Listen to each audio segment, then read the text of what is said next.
welcome live on a Friday, having some streaming issues. Let me tell you, I got this new Verizon gateway. I don't know. I almost wish I could go back to what I had. But I want to talk about this recall on the beef recall. Are you still eating beef? I don't necessarily eat a whole lot of beef, and I certainly don't necessarily eat a lot of hamburgers and ground beef. I'm sure there are plenty of people out there who love it. I'm just not one of them. But if you're wondering about this Walmart beef recall and you're going, well, hey, let me go over to their website and check out what they're talking about. Well, you're going to be a little hard pressed to sort of find it on the Walmart website. And I went over there just to check and see, hey, if people hear about it on the news and say, I want to go over to Walmart's website and check out what's going on with this beef recall, well, you're going to be hard pressed to find it. Let me just scroll down here. And even at the top, you see all of the titles here at the top. You don't see anything about a beef recall. I would think it might be more important than the cannonball and the beach towel time and the swim is in, all of that. There is nothing up here about this beef recall. It's like, hey, we're going to just go on about our business of selling what we sell here at Walmart.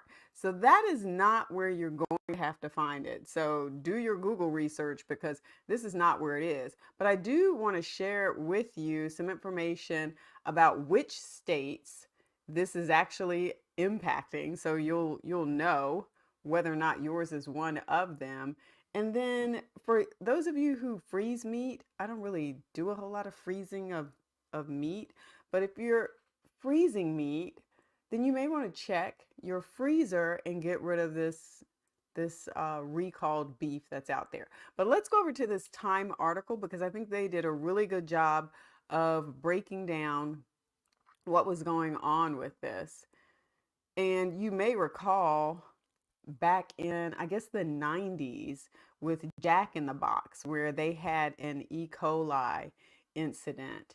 And I wrote this down. I went back and looked because it has been about 30 years now since that happened. So people may have forgotten. People may have forgotten. I'm sure those families have not because four people died and they were all children. They were all children. So I'm pretty sure, 30 years later, had that not happened, they would likely still be here. 600 to 700 people, I've seen some numbers thrown around, 600 to 700 people got sick, got really sick from this. So I want to go back to this Time article so that we can remember, because sometimes we forget. 30 years later, you have a whole new generation that don't know anything about what happened with Jack in the Box and why they should be worried when they hear this information about recalled beef and E.Coli and the deaths that can happen from that. So I want to go through this Time article. It says here it's a 3-minute read because it really lays out a few of the facts about this. So it looks like this came out of the Food Safety and Inspection Service. And I'm actually going to go to the USDA's website in just a minute so that you can see what I'm talking about, and recalls.gov, where you can sign up for this. So it says the products were produced by Cargill Meat Solutions back in April 26th through the 27th, and shipped to Walmart locations nationwide. So here were the 12 states. These are the 12 states that have been reported in the news. Connecticut, Washington, well, that's not a state. Washington, D.C., Massachusetts, Maryland, North Carolina, here where I am. I'd like to know which stores. Not that I buy it though. New Hampshire, Virginia, West Virginia, Ohio, Pennsylvania, Vermont, and New York. So those were the 12 places where supposedly this recalled beef showed up. And it says they're concerned about possible E.Coli contamination, may cause dehydration, bloody diarrhea, abdominal cramps within 2 to 8 days after consumption. But then here is the important part right here, this piece where it says most people who experience E. coli poisoning make full recoveries within a week. But some people may develop a type of kidney failure called hemolytic uremic syndrome, which requires emergency medical care. And so that's why I'm pointing this out. A lot of times, we hear about some of these recalls and we don't necessarily take them seriously, which is why I wanted to point this back out. When this stuff is out there, you need to take a look at it and see if it's something that you have. And if you have it, you need to throw it out.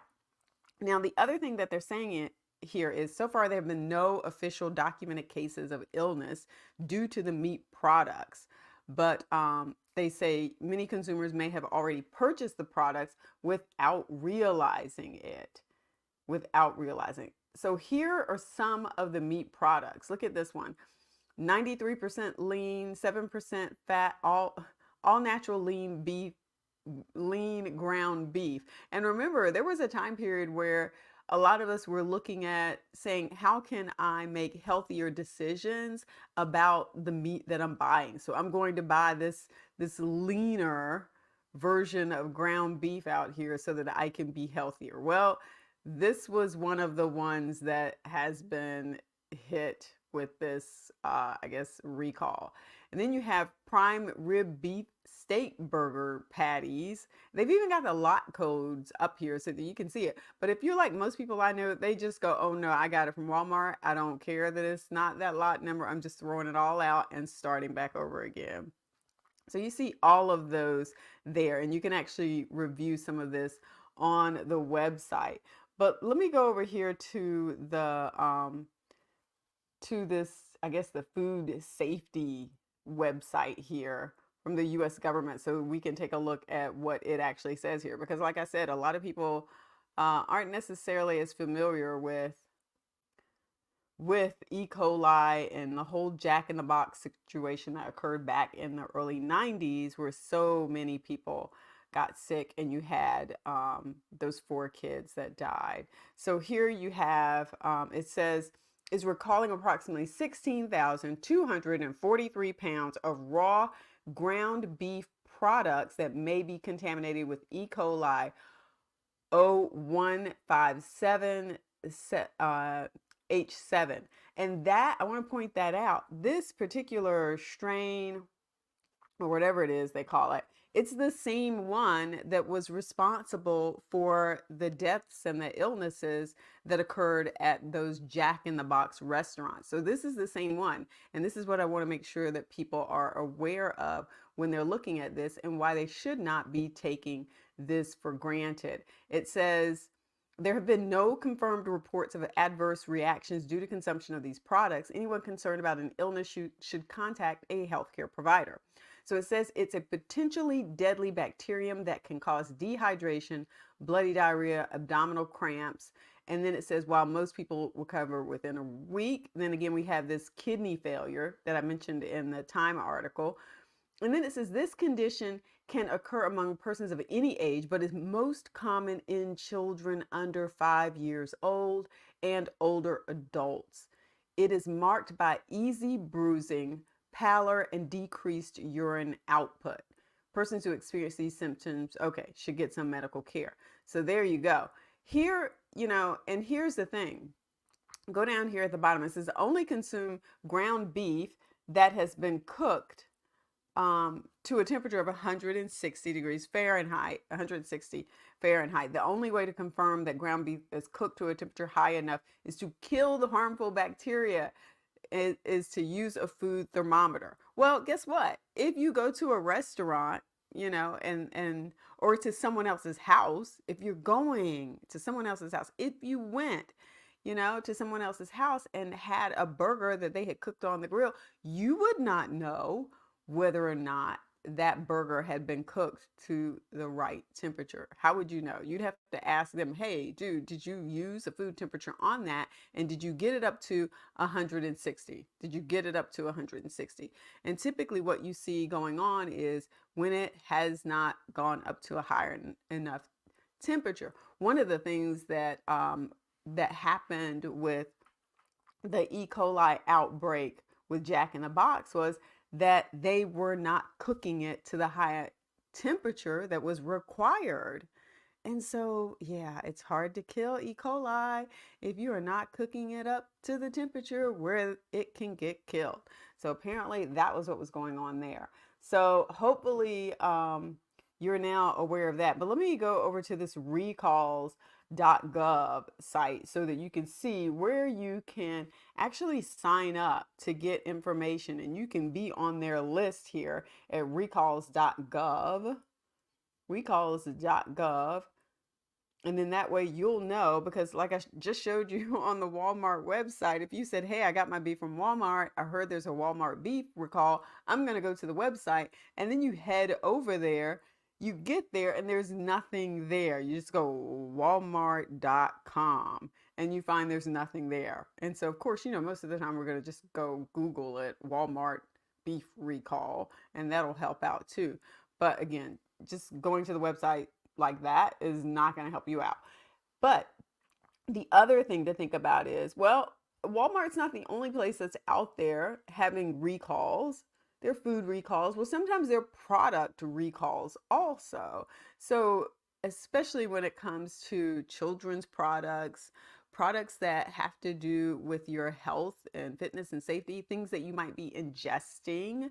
So, medicine recalls, car recalls in terms of things that are going on with your car, for instance, the brakes, or things that if something happens to your car, it could really result in it hurting you or other people, because now you're in a position where you may be involved in an accident. So it's not just about food safety, it's about all of these consumer products.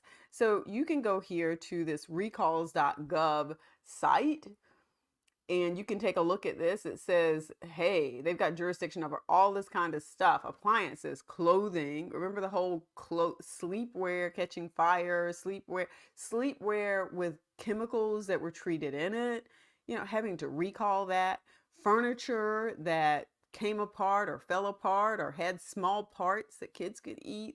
Household products, children's toys out of children's products, lighters, outdoor things, sports, exercises. So yeah, so it says right here, you can click on the recalls homepage here, and then you can actually join the email subscription list. And then that way you're not having to wait back and see if a company is actually going to contact you. Like vehicles tend to do vehicle auto manufacturers, vehicle manufacturers, truck manufacturers, whatever you want to call them, they tend to do a decent job because typically there's a record of purchase out there. But most of the time, if you're purchasing a really small product, it doesn't necessarily cost a whole lot. There's no record unless you actually mailed in that card warranty. How many people do that? Most people don't do that. They don't do that. So yeah. So again, not just about the beef recall here, not just being concerned about beef. And I know some of you may even remember the Wendy's commercials back in the day. I think I may have said that earlier, where it was, where's the beef? And you may also remember when Oprah got sued by the cattle industry because of some comments that she made about stopping, she wasn't going to eat beef anymore. That just made her stop or something like that. And she got sued. Now she won because, that was her free speech, giving her opinion about how she felt about it. She wasn't making a false or defamatory statement about them. But it's not just beef. So definitely take a look at recalls.gov and then sign up for this email subscription list here so that you can be aware of these recalls when they happen. All right. And that's going to be it for the highlights here, letting you know about what's going on with this beef recall, what states it's in, and let me know in the comments, are you still eating beef? Do you still eat beef, ground beef, patties? Do you buy your meat from Walmart? And if so, did you have any of this and did you have to throw it out? Let me know in the comments, and let me know if you're signing up for recall.gov. All right. Have a great day. Don't forget to give the video a thumbs up if you appreciate the information that was provided, and peace.